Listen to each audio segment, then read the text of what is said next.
올해 1분기 은행 주택담보대출 증가폭이 지난해 1분기에 무려 3.5배에 이르는 것으로 집계됐습니다. 정부가 가계부채 구조의 개선을 추진하고 있지만 보다 적극적인 관리가 필요한 것으로 보입니다. 취재기자 연결하겠습니다. 이승은 기자. 이승은입니다.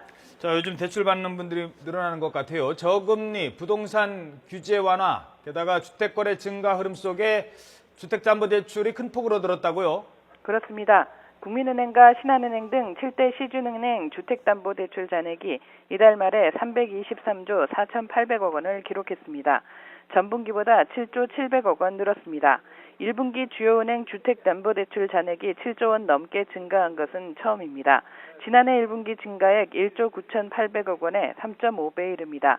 저금리와 부동산 금융규제 완화, 치솟는 전셋값 속에 주택 구매가 늘었기 때문으로 보입니다.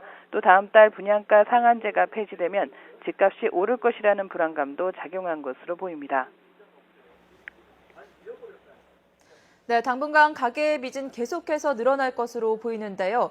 요즘 많이들 갈아타고 계신 안심전환대출 같은 구조 개선책만으로는 부족하다는 경고가 나오고 있다고요? 그렇습니다. 정부는 소득 상위 40%가 가계부채의 70%를 안고 있다며 가계부채 문제가 시스템 리스크로 번질 위험이 크지 않다고 보고 있습니다. 이에 따라 변동금리나 이자만 갖고 있는 대출을 고정금리, 원금을 함께 갚아나가는 구조로 바꾸는 안심전환대출을 출시했습니다. 40조 원이 모두 전환되면 원금도 갚아나가기 때문에 매년 1조 1천억 원 정도 가계부채를 감축하는 효과도 있다고 설명합니다.